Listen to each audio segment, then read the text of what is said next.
मुकेश शर्मा जी। हरिवंश। आदरणीय महाराज जी, आपके चरणों में सादर प्रणाम। महाराज जी, मेरा प्रश्न यह है कि मन के भय को किस प्रकार दूर किया जाए और मन की नकारात्मक सोच को कैसे समाप्त करें और अपने मन को प्रिया प्रीतम पहली में बात कैसे हमें ये रखें। देखना है मन नकारात्मक सोचता क्यों है। नकारात्मक सोच को तब हम नष्ट कर सकते हैं जब हमें ये देखना होगा कि मन नकारात्मक सोचता क्यों है। पाप के कारण।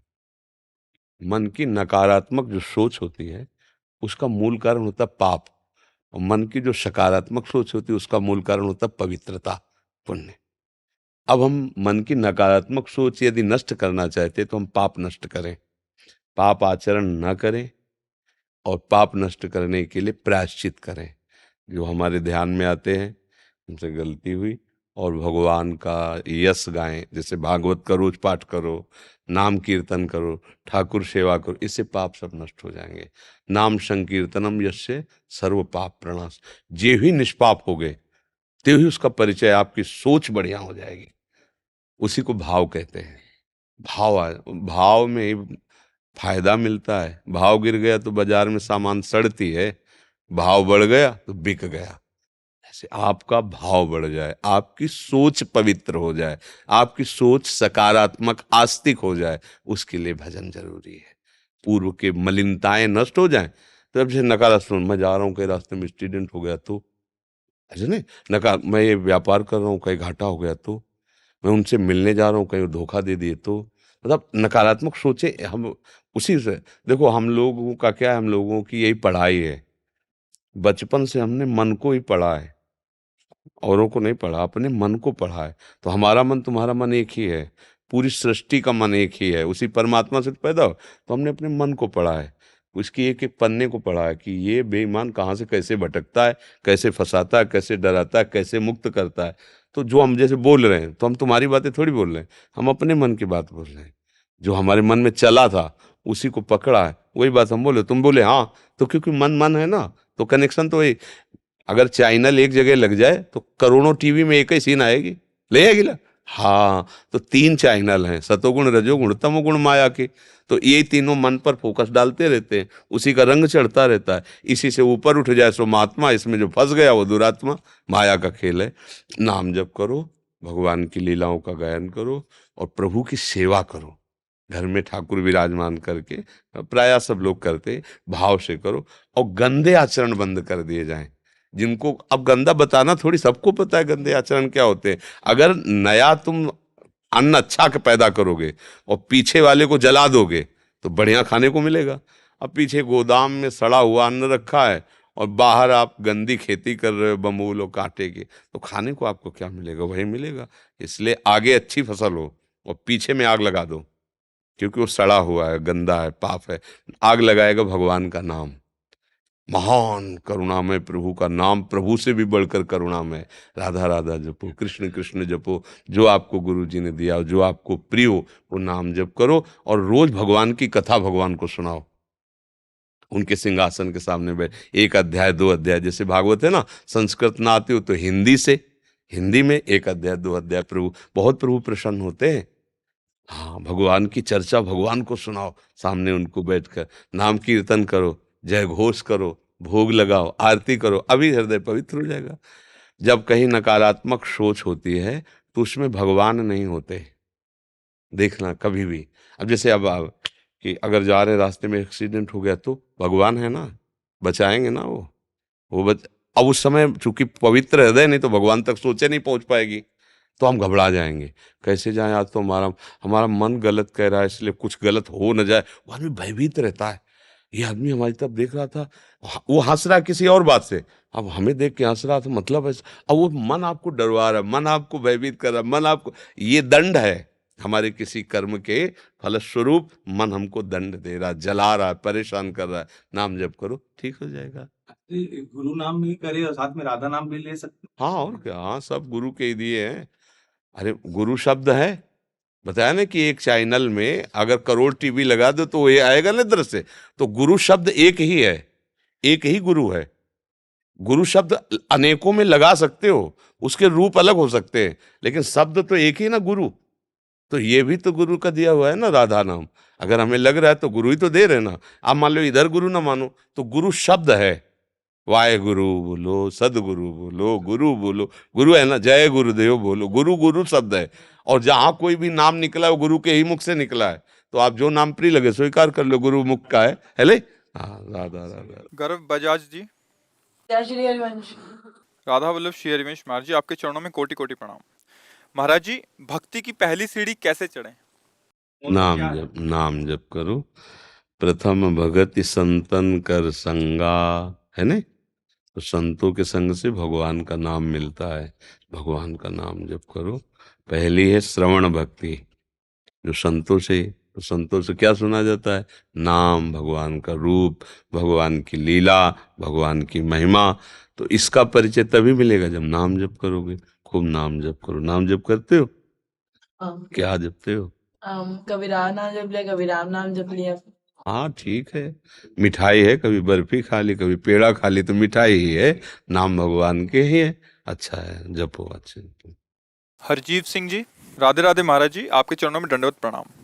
महाराज जी, पिछले 2 महीने से आपके दर्शन यूट्यूब के माध्यम से करने का सौभाग्य मिला। तब से आपको लाइव देखने का बहुत अभिलाषा था।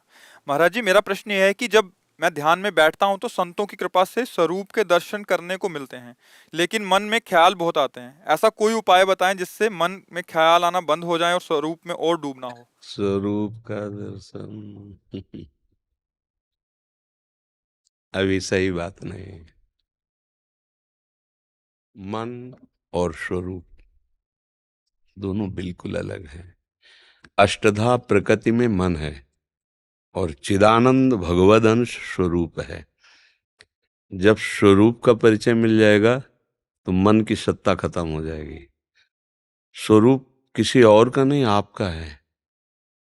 स्वरूप आपका, ये आप नहीं है, ये तो आपकी देह है, ये तो आपकी पोशाक है।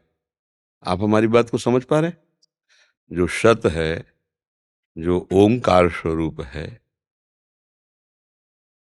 वो निरंतर चिंतन के प्रभाव से अपने स्वरूप का परिचय मिलता है। अपना स्वरूप जानते हो? अभी स्वरूप का आप संबोधन जो किए, वो किसी संत के या भगवंत के रूप से ले रहे हैं या अपने स्वरूप से ले रहे हैं? उत्तर दीजिए। आपको ध्यान में क्या दिखाई देता है? ख्यालों से मुक्ति मिलती है, तो बिल्कुल जैसे एम्प्टीनेस नहीं जिसको तो कह देते हैं। ख्यालों से मुक्ति किसको मिलती है? भाई देखो, अगर सही ढंग से चलोगे तो वास्तविक आनंद को प्राप्त हो जाओगे। नहीं तो फिर आपको लगेगा कि मैं आनंद में हूं, पर वो आनंद नहीं होता। ख्यालों से मुक्ति किसको मिलती है? अपने को। आप में तो कोई ख्याल ही नहीं, आपका जो स्वरूप है। मन में ख्याल होते हैं, जितनी बातें होती है वो मन में होती है। आपका जो स्वरूप है उसमें कोई वासना नहीं है। जो हमारा चिदानंद स्वरूप है, कोई उसमें कामना नहीं, संसार का उसमें प्रवेश नहीं हो सकता। संसार की कोई बात उसमें प्रवेश नहीं हो सकती। अभी आप अंतःकरण धर्म में तदात्म होकर बोल रहे हैं। स्वरूप शब्द बोले इसलिए तुरंत हम उसको ज्ञान शब्द से संबोधन करते हैं। तो अभी आपको स्वरूप का बोध नहीं है। ख्याल केवल मन का विषय है। ख्याल माने जानते हो क्या होता है? संकल्प विकल्प होना। किसी विषय का चिंतन करना, किसी बात का चिंतन करना, अच्छी बात का चिंतन करना, बुरी बात का चिंतन, ये दोनों बातें शांत हो रही हैं कुछ क्षण के लिए, ये कृपा है। पर अभी स्वरूप में नहीं है। क्योंकि अगर स्वरूप में है तो आपका ये जो प्रश्न है ये संगत नहीं बैठता है। संगत तब बैठता है जब एक बार स्वरूप का बोध हो गया तो मन खत्म हो जाता है, मन मर जाता है, उसमें ख्याल करने की सामर्थ्य नहीं रह जाती। वो ब्रह्म स्वरूप हो जाता है मन। जब स्वरूप का अनुभव होता है, वो अनुभव का विषय वाणी में कोई शब्द ही नहीं कि उसका वर्णन कर सके। अब क्या करो? जो आपके गुरुदेव की वाणी में मार्ग लिखा है उस मार्ग को पकड़ो। नाम का कितना जप करते हो? महाराज जी कीर्तन करते हैं। जप कितना कर, ध्यान कितना करते हो? ध्यान रोज करते हैं महाराज जी। नाम का, हम नाम का कह रहे हैं। नानक नाम जहाज है, चढ़े सो उतरे पार, गुरुवाणी है। नाम कितना जप करते हो? नाम का ध्यान। जब तक नाम नहीं जप करोगे तब तक मन पवित्र नहीं होगा, और मन पवित्र नहीं होगा तो स्वरूप बोध किसको हो गया? स्वरूप का साक्षात्कार किसको हो गया? ख्याल आ रहे हैं ना, तो मन मरा नहीं ना, जी तो अभी बात बनी नहीं ना। जी। इसलिए जिस दिन मन मर जाएगा तो मन मारिया तन बस में कि ना हुआ भरम सब दूर, बाहर से कछ दिखत नहीं अंदर चमके नूर, आपो त्याग जगत में बैठे नहीं किसी से काम, उनमें तो कछु अंतर नहीं संत कहो चाहे राम, एक हो गया वो।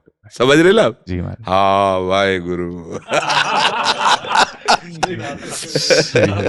थैंक यू महाराज जी, बहुत बहुत धन्यवाद आपका। शरद चंद्र शर्मा जी, परम पूज्य महाराज जी, आपके चरण कमलों में सादर शत शत नमन। गुरुदेव, मैं आपसे आशीर्वाद चाहता हूं कि मेरे गुरुदेव एवं अन्य संतों के प्रति श्रद्धा एवं विश्वास बना रहे।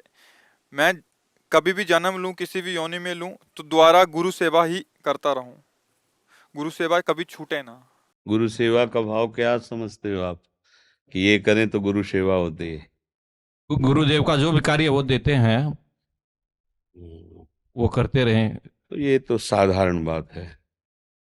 असाधारण गुरु जी की सेवा उनकी आज्ञा का पालन करना, उनके द्वारा दिया हुआ नाम मंत्र उसको निरंतर चिंतन में लाना, गुरु के कपड़े धो देना, गुरु को भोजन दे देना, गुरु के पैर दबा देना, ये बाहरी बात है, कोई खास नहीं है।